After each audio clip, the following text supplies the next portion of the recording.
Bonjour, pionnier dans le conseil en transformation culturelle des organisations, Infusio accompagne les entreprises dans leur révolution managériale pour créer de la valeur autrement. Explication aujourd'hui avec les équipes de cette entreprise qui applique à elle-même ses propres préconisations.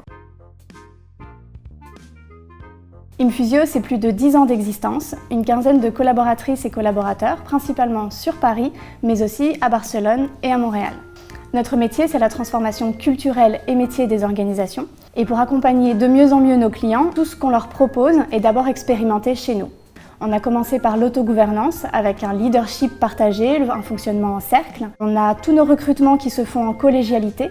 Et depuis quelques mois, nous fonctionnons avec une rémunération en conscience, c'est-à-dire que chacun décide de son propre salaire en conscience du collectif et de la prospérité de l'organisation. Pour cela, il faut capitaliser sur la confiance. La confiance, ça se construit, donc on travaille là-dessus depuis plusieurs années. Et toutes nos décisions s'appuient sur une raison d'être qui est évolutive et qu'on co-construit en équipe. Et depuis plusieurs mois, notre raison d'être, c'est révéler le vivant au cœur des organisations. Alors on entend parler de deux phénomènes aujourd'hui. Le premier, c'est que l'entreprise doit innover et créer de la valeur, c'est un premier point. Et le deuxième, c'est la transformation digitale. Ces deux phénomènes-là ne peuvent pas exister si l'entreprise ne prend pas en compte sa transformation culturelle. Alors qu'est-ce qu'on entend par culture d'entreprise? Des valeurs, ça c'est un premier point, et des valeurs qui doivent surtout être incarnées dans des comportements.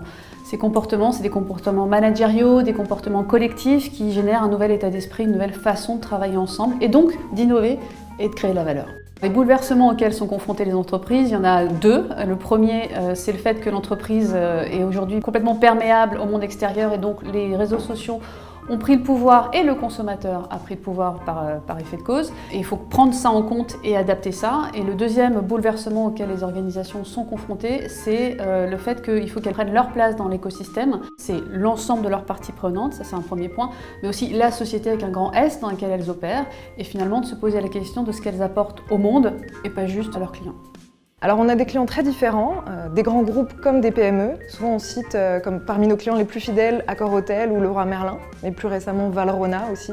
Ce qui fait qu'on travaille avec nos clients, c'est d'abord une rencontre. On se choisit mutuellement parce qu'on partage des convictions communes et un regard sur l'organisation de demain et comment elle doit fonctionner. Nos accompagnements, ils sont systématiquement co-construits avec nos clients, donc forcément sur mesure. Parfois, il y a un diagnostic initial sur la culture de l'organisation, parfois on rentre directement dans la transformation. Et après, il y a des éléments en fil rouge. Il y a cette volonté d'être dans l'expérience, de faire vivre des choses aux collaborateurs, parce que c'est ça, selon nous, qui transforme vraiment l'organisation. Il y a aussi la volonté de les faire travailler sur la transformation collective de l'organisation, de leurs équipes, mais aussi leur transformation individuelle, les prises de conscience qu'ils ont sur leur façon de fonctionner en tant que personne.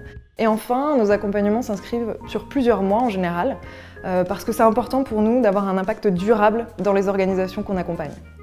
Le propre de notre métier, c'est de travailler sur l'informel, l'invisible dans l'organisation, les relations humaines. L'objectif, c'est de rendre ça concret et de le rendre visible à l'ensemble de l'organisation. On a créé pour ça un outil, Sommetrix, qui nous permet de façon assez bluffante d'avoir une cartographie de la réalité de la culture managériale de l'entreprise. Et de ce point de vue-là, tant pour les directions générales que pour les équipes, on a la capacité à agir aux bons endroits de façon efficace pour une transformation durable et pérenne de l'organisation. La culture d'entreprise est un socle essentiel dont il faut envisager la transformation pour une meilleure performance. À très bientôt pour une nouvelle entreprise.